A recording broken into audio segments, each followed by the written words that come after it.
पाणी मागत होता, त्याला पाणी सुद्धा पाजण्यात आलेलं नाही आणि जवळपास 1.5 ते पावणे 2 तास त्याला फक्त आणि फक्त मारहाणच केलेली आहे। 1 इंच सुद्धा जागा त्याच्या शरीरावरती मार देण्याची ठेवण्यात आलेली नाही।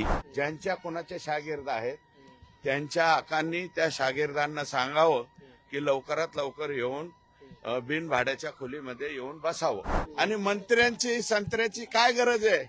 आमचा 6वा मजला जर पक्का असेल तर मंत्र्याची काय गरज आहे? काय संतोष देशमुख या युवक सरपंचाची ज्या निर्घृणपणे हत्या करण्यात आलेली आहे, त्याचे जे फरार आरोपी आहेत, आणखी जवळपास 4 आरोपी फरार आहेत, ज्यांच्यावरती गुन्हा त्या ठिकाणी आहे। फक्त पोलिसांचं आमचं म्हणणं, पोलिसांनी आम्हाला असं सांगितलंय की ते मोबाईल आणि गाडी बार्शीच्या इथे सोडून पळून गेलेले आहेत, त्याच्यामुळं त्यांचं लोकेशन ट्रेस होत नाही असं पोलिसांचं म्हणणं आहे। परंतु माझं मत असं आहे की संतोष देशमुखला मारहाण करीत असताना त्याचा व्हिडिओ रेकॉर्ड करून दुसरा कोणाला तरी दाखवला गेलाय, तर ते जे मटेरियल त्यांचे जे मोबाईल वगैरे सापडलेले आहेत ते ओपन केले पाहिजेत आणि ओपन करून ज्या कोणाला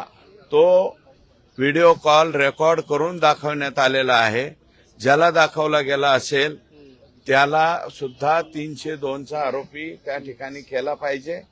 आणि पाणी मागत होता, त्याला पाणी सुद्धा पाजण्यात आलेलं नाही आणि जवळपास 1.5 ते पावणे 2 तास त्याला फक्त आणि फक्त मारहाणच केलेली आहे।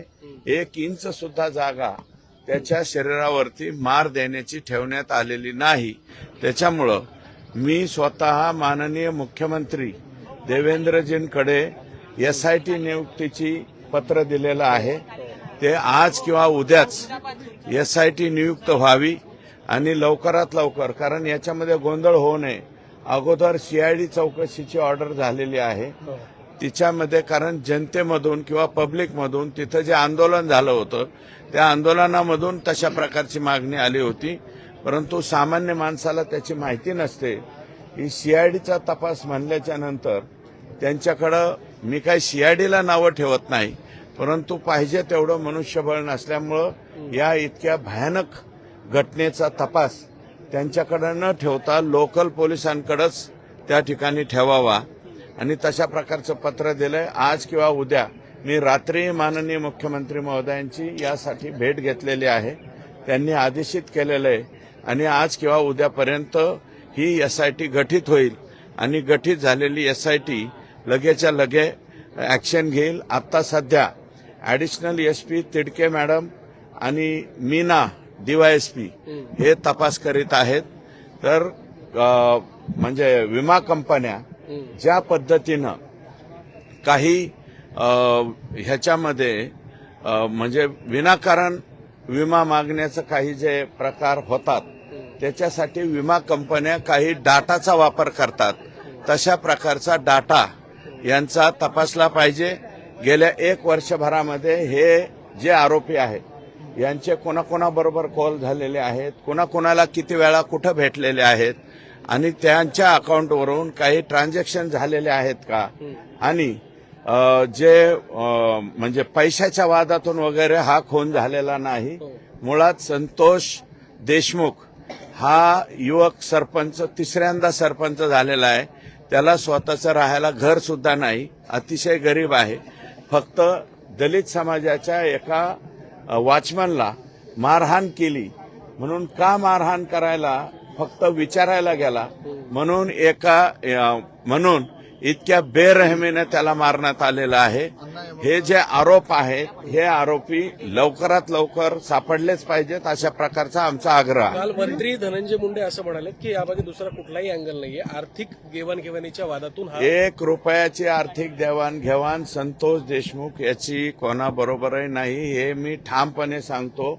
मी त्या सरपंचाला, त्या कुटुंबाला बऱ्यापैकी ओळखतो, आम्ही पण जिल्ह्यातच राहणारे आहेत, ठीक आहे, त्यांच्यापासून ते जवळ असेल, परंतु आमच्यापासून थोडं लांब जरी असलं तरी सुद्धा आम्ही जिल्ह्यामध्ये फिरत असतो। त्याच्यामुळं ₹1 ट्रान्झॅक्शन किंवा देवाणघेवाण सापडली तर मी तुम्ही म्हणाल त्या शिक्षा भोगायला या ठिकाणी तयार ज्या आहे. नावांची ज्या नावांची चर्चा यामध्ये होते अंबादास दानवे, वाल्मी कराड यांना अटक करा असं मागणी करतायत. हे बघा, अंबादास दानवे साहेब हे विरोधी पक्षनेते आहेत. त्यांनी काय मागणी करावी काय नाही हे मी सांगू शकत नाही. मी फक्त एवढं म्हणलंय की तो आका शोधून काढला पाहिजे असं माझं मत आहे. आणि तो आका सापडण्यासाठी या आकांची आणि या गुन्हेगारांचे किती कॉल एकामेकाबरोबर झालेले आहेत हे तपासावे. हे आका तपासावा आणि आकांचा आका सुद्धा कोणी आहे का हा सुद्धा तपासावा असं माझं प्रामाणिक मत शेवटचा आहे. प्रश्न, इतके दिवस झाले यामध्ये घटना होऊन तरी सुद्धा अजून 4 आरोपी फरार आहेत. कुठेतरी राजकीय दबाव आहे? मला वाटत नाही. राज्याच्या मुख्यमंत्र्यांनी एकदा सांगितल्याच्या नंतर याच्यामध्ये पोलिसांच्या वरती कोणी दबाव टाकील किंवा पोलीस कोणाच्या दबावाला घाबरतील अशी परिस्थिती नाहीये. फक्त वेळ याच्यामुळे लागतोय की त्यांच्याकडे कसल्याही प्रकारचं साधन नाही. आता पोलीस त्यांच्या पद्धतीने काम करीत आहेत. आमचं समाधान आहे. परंतु याच्यामध्ये दिरंगाई होता कामा नये. हे आरोपी जेरबंद झाले पाहिजेत आणि ज्यांचे कुणाचे या लोकांशी कनेक्ट आहेत, जे त्यांचे शागिर्द आहेत, ज्यांच्या कुणाचे शागिर्द आहेत, त्यांच्या आकांनी त्या शागिर्दांना सांगावं की लवकरात लवकर येऊन बिनभाड्याच्या खोलीमध्ये येऊन बसावं असं आमचं मत आहे.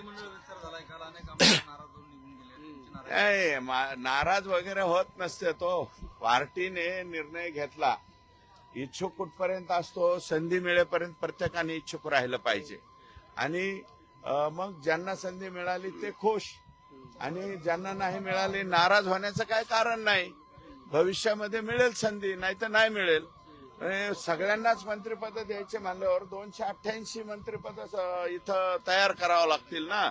एवढे मंत्रिपद तर होऊ शकत नाहीत. 42च होतात. अंबादास दानवे पण आलेले आहेत. हा, येऊ द्या.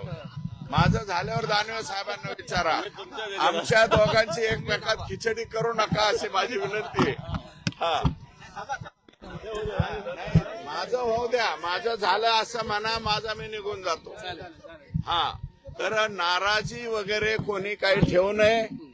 पक्ष योग्य वेळी योग्य देत असेल. कदाचित लायक सगळेच माणसं असतात, संधी सगळ्यांना मिळत नाही. त्याच्यामुळं नाराज न होता जोरामध्ये. आणि मंत्र्यांची संत्र्याची काय गरज आहे? आमचा 6वा मजला जर पक्का असेल तर मंत्र्याची काय गरज आहे? आम्ही 6व्या मजल्यावरती आमचा माणूस बसलाय याच्यातच खुश आहोत.